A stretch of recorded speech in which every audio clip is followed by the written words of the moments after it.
வாங்க இப்போ குருமா எப்படி செய்யறதுன்னு பார்க்கலாம். இப்போ அரைக்கிறதுக்கு தேங்காய் சேர்த்திக்கிறோம், மிளகு, இதில் ஜீரகம், கசகசா, சோம்பு, முந்திரி, பச்சை மிளகாய், இஞ்சி. இது தண்ணி விட்டு நம்ம அரைச்சிக்கலாம்.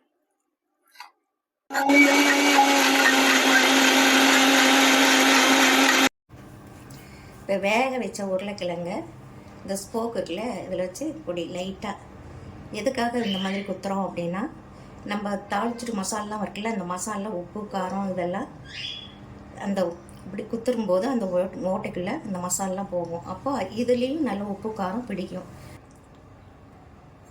இப்போ நெய் கொஞ்சம் தாளிக்கிறதுக்கு நெய் ஊற்றிக்கணும். 1 2 3 ஸ்பூன் ஊற்றிருக்கேன். இதில் நம்ம எடுத்து வச்சுருக்கிற பட்டையை போட்டுக்கலாம், கிராம்பு 2, ஏலக்காய், சிறிதளவு பிரிஞ்சால் இலை. இப்போ பட்டை கிராம்பு பொரிஞ்சு வந்துருச்சு. இதெல்லாம் கருவேப்பிலையை போட்டுக்கலாம், புதினாவையும் போட்டுக்கணும்.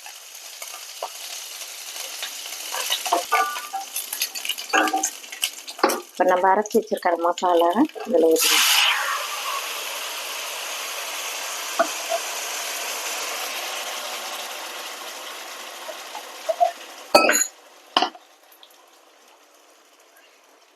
இந்த மிக்சியை உள்ள தண்ணி கொஞ்சம் சேர்த்தி அதையும் இதோடய ஊற்றிக்கிறோம்.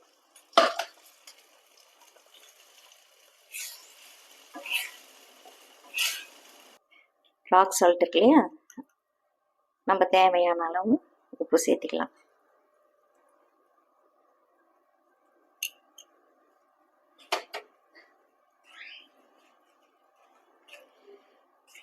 இதெல்லாம் கொதிக்கிட்டோம். இப்போ கொதி வந்துருச்சு.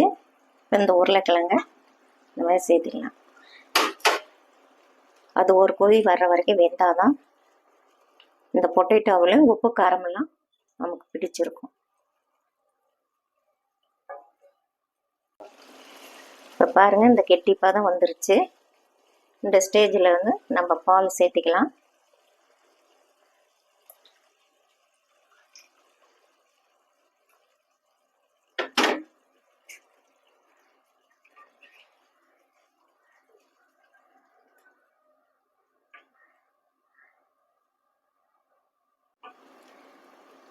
இப்போ பால் குருமா வந்து ரெடி ஆயிருச்சு. பேபி பொட்டேட்டோ பால் குருமா. இப்போ அடுப்பை ஆஃப் பண்ணிடலாம். நம்ம நறுக்கி வச்ச கொத்தமல்லி இருக்கு இல்லையா,